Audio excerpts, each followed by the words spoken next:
Wow. Man, you already know, man, what's going on, people.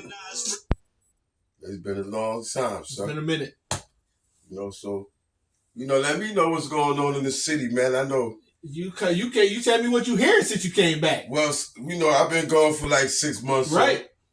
So right now I'm hearing about the SNAP benefits being terminated. True. This week. Saturday. Tomorrow. Yes. So what's going to happen with that? Do you know anything about that? So let's make sure we get one thing clear with the SNAP benefits. Yes, sir. The point of the cuts, this is where there's planning and then there's the execution of that plan. Yes, sir. So the reason why the SNAP benefits were cut, it's not because they want to take the black folks off of food stamps. It's the illegal immigrants that's on food stamps. That's who they cut off. That it's like some crazy number. So I assume they did some calculation and said, let's cut this off because all these illegal immigrants are on SNAP. So it's up to each individual state to handle that. Because federal, we have 50 states. Right. So now the feds will have to go through every state instead of the state going through and checking itself. The state should be checking themselves what they doing with their budget. That's what they're not explaining it. And that's where the information is not flowing right. I don't know who's part of that, but if I say, say for example, I got to bring this down. Say for example, you had 10 kids, right? Yes, sir. And your family was getting let's just use easy numbers. Yes, sir. Your family, you got 10 kids. So let's say you got 9 kids plus you is 10 of y'all. Mm-hmm. And y'all was getting $2,000 a month for y'all for 10 of y'all. Yes, sir. And I say I'm cutting yours down to $1,000 a month. Huh. Now let's say you was giving this kid amount, this kid that amount, based on that. Now the amounts given to each kid is going to change. Right, depreciate. Right, that's what the government is doing. Each state should be calculating how much to decrease the budget, how much to change this, how much to get to this county, that county, etc., etc. And you know the crazy thing about that is we watch the game play. I don't know if it's between political parties, they blame it on the Republicans. They blame it. They doing what? That's not. I try to get to the facts, man. We stay out of the back and forth. Right. But we know it's both parties going both ways. Exactly. But the whole thing is, it's crazy because I was listening to the news earlier and the lady said, well, you have somebody that was in the military that's out of the military and they were surviving off of their benefits, taking care of themselves and their kids and their medication. Now that the Medicaid is, the medical coverage is down and the SNAP is done, now this military person can't even take care of themselves or their kids. Now, first of all, that's the military. They should be prioritized because it's not like there's no money there. Here's what I'm saying. There's still money there. They just cut it because of the illegal immigrants. So the money is still there. So they should be prioritizing veterans, yes, seniors, yes, disabled. Yes. Make sure they get their money. And then people after that may have to get a little bit, like I was just saying, they may have to get a little bit less. So, now, I want to talk to you. I know you're doing a lot of things. You've been doing a lot of things for the city, man. Listen, man, it's so much. Dude, it's some good stuff. Listen, a lot of people, tapped in with me and my wife and our kids and everything and asked for the support. But when we talk to them and they come through the doors and we talk to them, they don't do 1% of what you've been doing. When we come to you, we tell you the garbage, the potholes, the dog people over here. What's going on with the 13th Street Center conversation started. All of that came from you. Ain't nobody else doing none of that, but they asking us to tap in. Right. But I want to say this. I know you was present for the court. I know you have no control over that state. I know some part of it is the city, the police and things, their illegal stops, their harassment, they're picking black people and things like that. So you was present for my case. Yes, sir. So they finally gave up some transfers. I know you was listening when they was refusing to give up certain things. They said they received the call when I was over there in that place, and the videos that's on YouTube when they tackled me down said that a white man passed out. And they called the police for the police to come help the white man get to the hospital.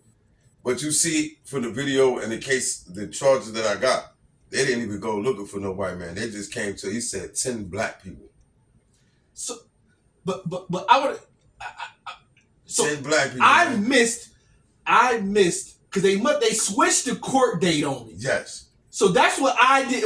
I wasn't at that meeting. So Yes. that's what I want to start from. Because I was tracking everything. I'm like, oh, this is going to be a piece of cake. Yes. No dude was fighting for you. I'm asking the same. I'm taking notes. I'm listening to the judge. I'm asking the same questions your lawyer asked. And I asked more questions. But I'm like, your lawyer was tracking. And I'm like, okay, this is going to be easy. Yes. The next court date was scheduled. And next thing I know, I get a message saying the court date was already happened. Yeah. I'm like, what? Yes. What? They did that to my wife. Like, she came up there. They changed the court time from whatever to 2 o'clock. I had to look at my phone and say, yo, this is when the court date was supposed to happen. You know what they did to me? They made me be the only person in the courtroom and made me plead guilty, man. That's crazy. So you was in the courtroom in the presence of a lot of the 2 times. And you seen how corrupt and criminal it was. So just imagine if ain't nobody else in it. Which is crazy to me. Like, who accepted that? Who accepted that date? Nobody. They just, how is this? They just did that. And you want to know the crazy thing? One of the police officers, I believe his name is Ion City. They had him come get me from the jail, suit me up, escort me to the court, and stand in the courtroom with me. And this is one of the officers that wrote a report. Like, he responded to the scene after the fact. However, he wrote in his report that he seen me, even though he wasn't on the scene. But he wrote that he was on the scene and that he seen me running and that I had a backpack over both of my shoulders, a bottle of liquor in one hand and a cigarette in the other hand. But I was running, digging behind me in the backpack, throwing fentanyl. And they charged me a whole year later. I believe he was in the courtroom to hear. A whole year went by and I'm fighting all of the charges and they charged me with the fentanyl. Even though they dismissed it now. Remember that? I do. Yeah, I'm like, hold on, how you dismiss these charges and now you talk about you a whole year later, you filing them again. Right. But, these are the things. So, the judge did dismiss the charges. He dismissed all of the charges except resisting arrest. He reduced it down to the minimum it could possibly be. It said time served. But they left it up to parole. Parole still said they don't care if I beat the charges or not. They still made me do 6 months. Wow. And said sue them. And they ran to my house, my brother. To you, the same police officer that assaulted me from the initial incident put his knee on my neck. The FBI, the sheriffs, and parole, right? I got the video I had to show it to you. Ran, broke my front door down to my house. Ran there here, jumped on me and grabbed me and arrested me, talking about they had a warrant. And they didn't have no warrant, man. I believe you heard us talking about that in the court as well. Yep. They broke the door down and arrested me, said I violated parole for a decision that was made on December 25th, and there was no decision made on December 25th. They made a decision on March 31st, 2025, which is like 9 months from the proceedings. But they had no decision. They had a no warrant, no none of that. Jumped on me, beat me up, took me to the county jail. I'm in the county jail, like, I want my papers while I'm here. And then they start spraying me, saying that I'm being disruptive because I wasn't stripped down and none of that. I'm saying, I want to know why I'm here. What am I doing here? I want to know that I'm here is legal. And they not used to somebody speaking up to them and asking them procedures. So they took it like I was being aggressive and sprayed me and jumped on me and stuff. But anyway, I think, the only reason why I'm just addressing that is because it's been a lot of that with the police. And whether they filing these false charges later, like a year later, judge charges, or they stopping black people, man. As we was just talking about a part of the racism where they discriminating against, the Latin people, where they snatching them up with ICE and all of these things like that. But they doing that to black people here too, black and brown. They saying, listen, we walking down the street, you want to stop me because a white man fell out on some drugs. So I guess they just stopping black people saying, well, this white man had to buy it from a black man. You know what I mean? I'm going to show you next time we get a chance, so I'm going to make a copy of it. I'm going to give it to you. The 911 call was that a white man fell out, obviously for some type of drugs. Why is he running down searching black people, talk about, did you call 911? If he knew that the 911 call was for a white man, it came from a white man. But that's how they attacked me. So, I know Mayor Rustano, me and my wife, I spoke to him at the Upstate Exotics grand opening. And he told me to file a complaint. He said, file a complaint. I would investigate him. I would have something done. I would have Internal Affairs do something about it. So me and my wife, listen, I went and filed a complaint. As soon as after I filed a complaint, the next day, that's when they're attacking me. I'm walking around the streets and they're attacking me, talking about I got an open bottle of liquor. And then after those charges was about to be beat, a year later, they talk about I have fentanyl. But all of this derived from me having a discussion with Dante Miles and Robert Rustano about the corruption with the police. The police harassing, filing false charges. Now it's like, once it got to this point right here, and they start blackmailing me and filing false charges, you see all of the different, making me walk from Niagara County Jail to here, all of the different type of retaliation and punishments. You see after that, it's like, I had no more avenue to the man. I called to him. You see, I had to call through you one time and say, talk to Colleen, his secretary, and she had to call to the chief of police or somebody down there and had them call me, talk about they was going to fix the situation, but they never fixed it. But they did call me and discuss it. But he didn't do nothing other than that. Have called, me and you spoke to Colleen, and Colleen called down there and had them call to me saying they was going to fix something, but nothing never got fixed. But what could we do about that?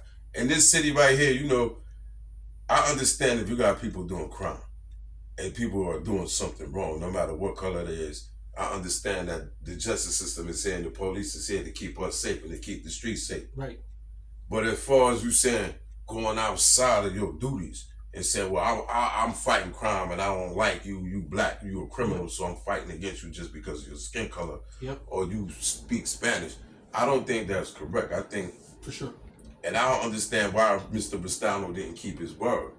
You have Travis Magar, you have Ion Siddick, you have Troy Earp.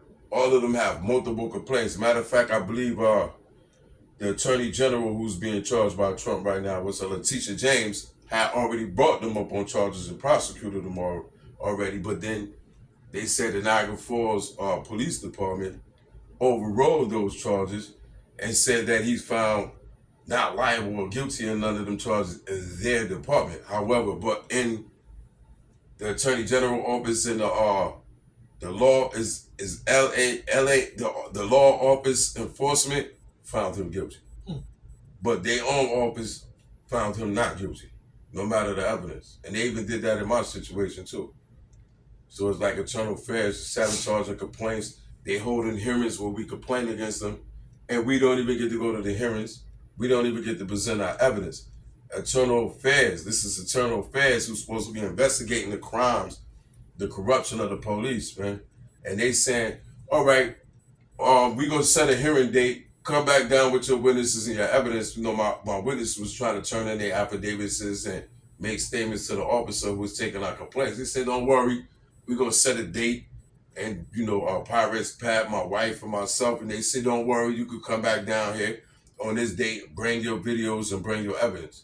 Then they turned around and had a hearing a week before the date they set the hearing from and just sent us a decision and never let us put no evidence into the record and sabotage my complaint saying I'm lying. Wow. But now we went through the court proceedings and they said I'm not lying, that everything that I'm saying and that the police did is actually the truth. Wow. So I don't know what could be done about the police station. I just want to bring that up because that's the city.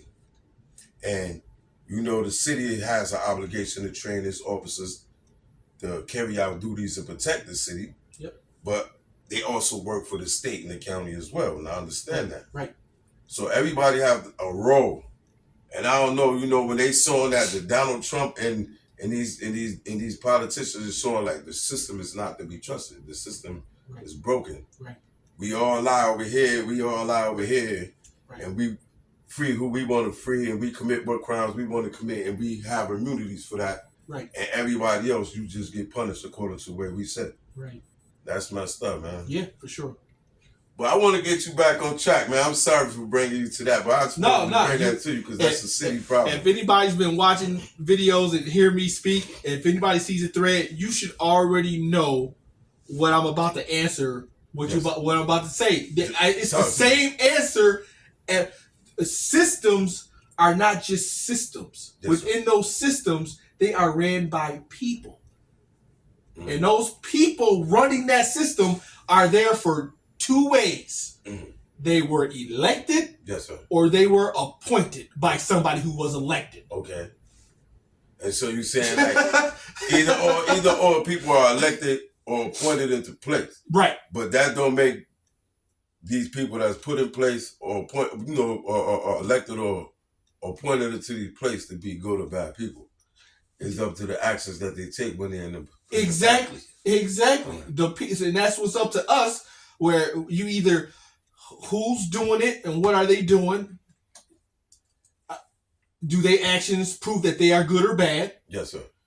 And then if they are appointed, well, you got to suffer through that and try to make the case against them. If they are elected, the next time they're up for election, you fight to get that person gone. So now when we saying that right there, on this topic right here, since we saying that, yep, I looked at, because I vote. Yep. So now when we look at the voter sheet, yep, you will have a judge like this, say Restano, for example. Yep.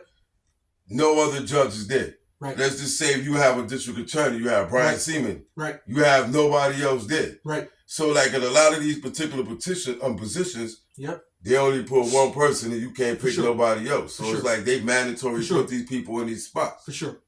And we have no say about it. Now with that, let's go. I'm with you. I like to make sure we fight the right battles in the right way. Now, say for example, there's I'm gonna make sure we stay focused on your example. Let's just say you got a DA. I ain't gonna say no name. You got a DA who has no opponent. Yes, sir. So there's only one choice of DA. Yes, sir. So the DA, they are part of the judicial system, the judicial branch. Right. You got the judicial branch, you got the legislative branch, and you got the executive branch. Yes, sir. How do you keep the checks and balances on these branches? You have to have somebody who's elected in another branch check that person in the judicial branch. As a city council person, we can subpoena, we can launch investigations, we can do that as elected officials. That's how you check the people in government. So a common person as myself will have to bring that to a city councilman or a county legislator. County legislator, the mayor, somebody to get it to somebody who's in power that can do something about it. That's how you fight it. And then when you do that, don't just come with crazy accusations. Yes, sir. Which goes back to what you were saying before. How do you, if you're arrested unlawfully or if you've been charged unlawfully, how do you fight that? The one word that I answer to that is documentation.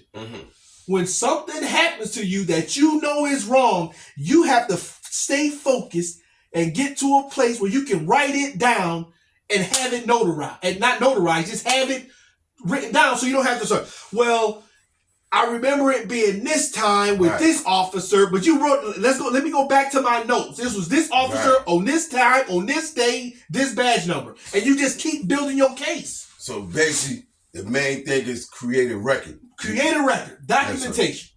Yes, sir. Yes, sir. That's how you stop this. It's going to happen to you. Okay, this is wrong. I didn't do anything. This is wrong. Don't fight it there because you lose that battle every time. I'm a prime example. No matter how wrong, you lose that battle every time because it's your word against their word. Yes, sir. But what you do is you make a mental note. You take it. Be strong. You got it. This is not easy to do. Whatever's happened to you, you're in the moment. Don't try to fight it. Just say, man, okay, I'm going to be back. I'm going to be back. Yes, sir. This ain't the last time you going to see my face. I'm going to be back. You go to your house, you go to a phone, you go to blood, you write it on your arm. That's what happens. You find a way to write it down. Yeah, keeping them check. That's right. Keep that record. Keep that record. Yes, and then you follow through and follow up. Yo, so I heard some disturbing news as well. I know I want to be able to sit down with you and be able to speak to the brother Michael Ages, man. Unfortunately, I heard the brother had a accident, man. like fell in the falls or something like that. Do you hear about that?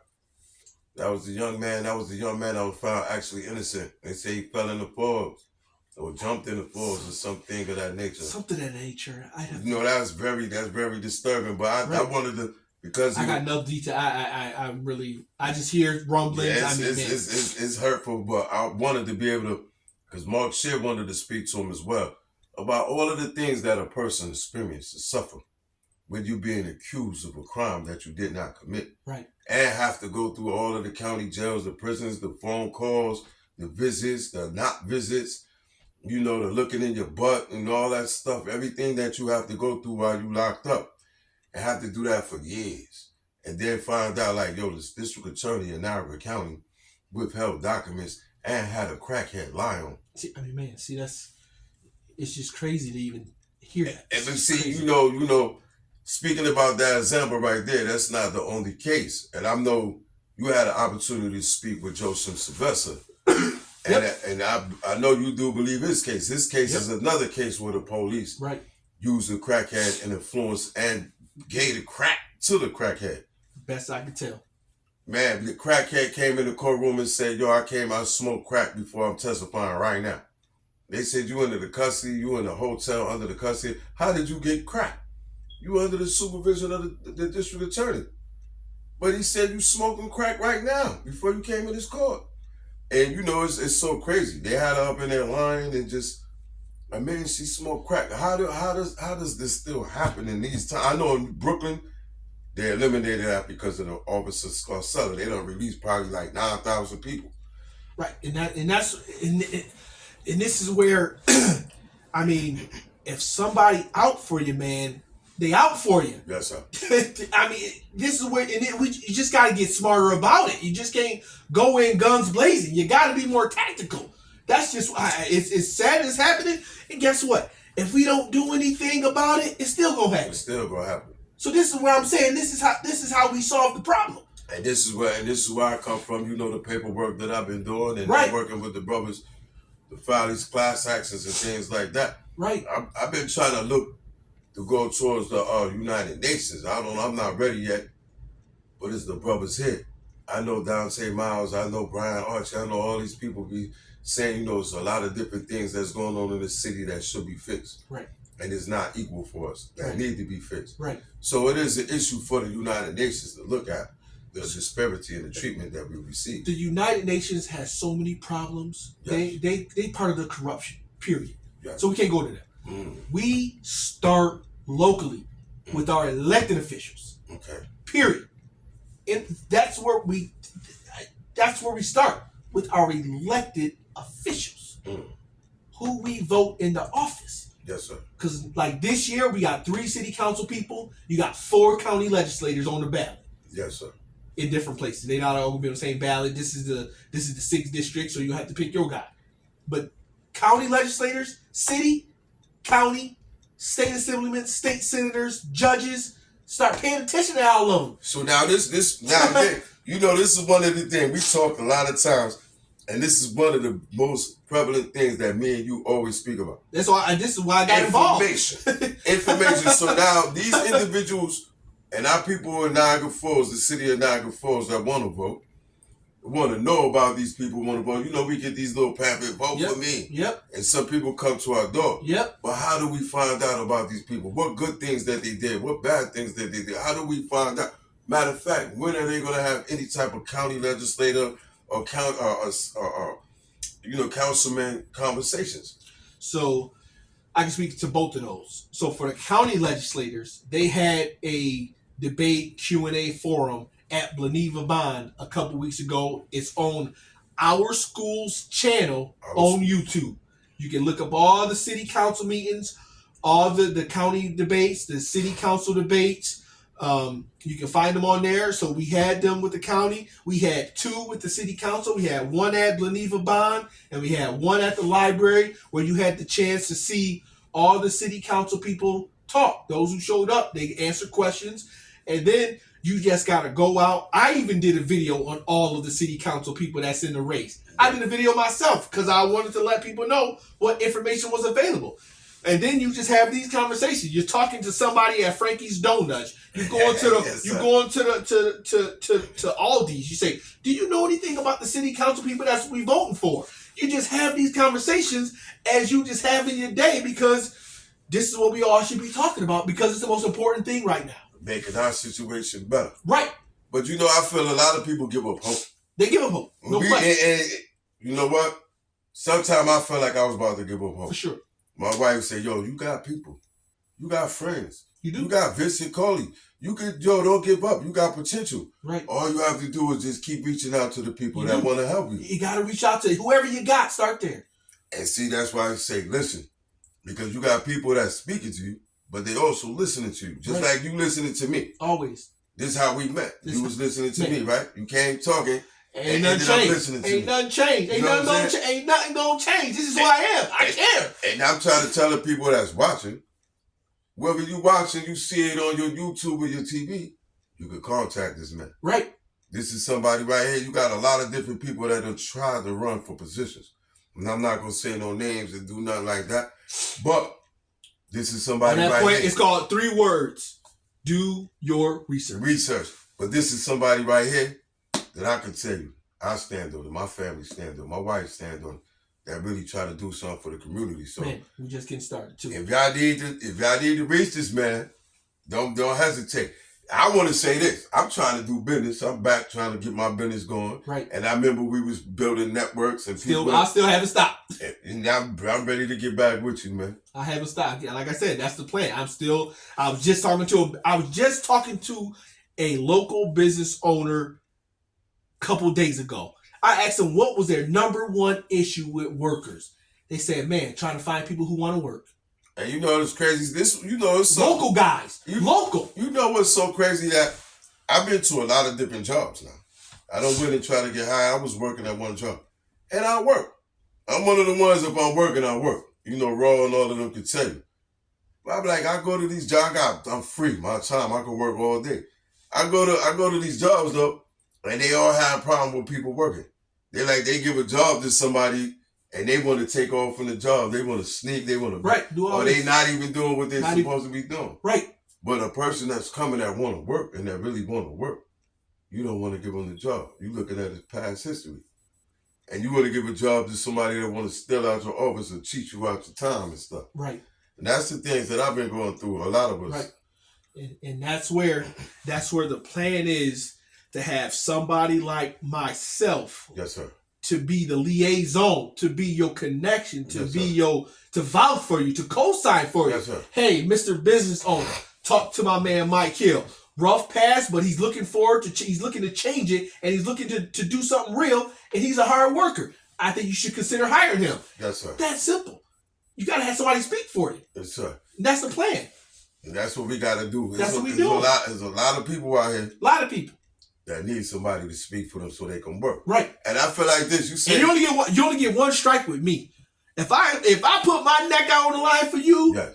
And you turn your back or you do something stupid, you got one strike, and I say, I'm done. I don't know who he is. Cut him off. That's it. One strike. Ain't no 3 strikes with me. I stick my neck out. You get 1 strike. Don't mess it up. Don't make me look bad. Don't make me look bad, That's man. true. That's true. They come back. Word is bond. But you know, it's definitely some things that need to be done in this city. So tell me, what's your vision? What's your vision for the near future, if you don't mind? You can share it or not? For sure, of course. I'll share, man. So obviously, I'm running for council this year. In 2 years, I'm running for mayor. Yes, period. Sir. Case closed. Hands down. Done deal. I'm doing it. Deal. Because we got to change this city. This mayor has to go. So once we get the right people in the right places, we can bring business in. We can bring opportunity in. We can bring resources to the city in, and really start getting this city cranking and cooking. Yes, sir. And that's what we need. Because, I mean, like, how is it that you have so many people in this city and we have no jobs? Right. And then you do have certain jobs, but all of those jobs depend on the individual security check. And all the people that and all the local people that want to start businesses that need grants, they can't get the money, but then they give it to some outsiders. See, no, that's not how this is going to work. Like local people. Like the Muhammad I see, you know, with the sweatshop stuff. But, you Oh yeah, whatever did happen to that? If you don't mind, you want to get into that. Well, the A&W guy. Oh yeah, he's still going. He's still getting money. They still investigated that, or was any outcome to that with the investigation? You know, anything? Yeah, They just said forget it. Huh? They said forget it. Gave him some more money. Well, he bringing jobs to the city. Unacceptable. Yes. Unacceptable. People even know. People in other businesses know that he a bad dude, but they still keep giving him money because that goes back to there's people making those decisions. Yes, sir. That's what we have to understand. There's somebody elected or appointed who made that decision to give him money. $250,000. Right. So now they say that anybody that has the ability to write a grant and come down to the developers, the urban, what's that developer? The IDA. The IDA come down and with your thing that they will give you a grant too. That's what they said. That's what they say. All you can do is try it and see it. And this is one thing we got to be seen. This is one thing we got to also understand too. When you going through a process, it comes back to document it. When you submit to file an application, what was the response? Did you get a response? Document it, save it as a file. And these are the cases that you bring to city council people, to county legislators, to business developers, to everybody. Here's the plan. Here's what I did. Here's the steps that I've taken. Documented. Have a file. This is how we help each other. This is how we help each other. This is how we get it done, sir. Man. You know, I don't know how much time we got on that thing. What that look like? It says 31. We got about a minute, actually. All right, so let's clear. But I'm going to let you take it. You know, let the people know who you are. Yep. Your position. Yep. And where they can see you at and get in contact with you. Well, depending on when you're watching this video, I'm Vincent Cauley, running for city council. You can vote now, you can vote tomorrow, or you can vote on Tuesday, November 4th. Vincent Cauley for city council. And if you're watching this video after November 4th, hopefully I won. Thank God I win. Get back on the council and really start to impact this city from an elected official perspective. My number is 716-531-5480. My website is Vincent Cauley, FORFNFNY. That's Vincent Cauley for NiagaraFallsNewYork.com. And you with me, this your boy Allthat. We at the Reform Nation. I want to say, you know, to all the people, man, we got love for y'all, man.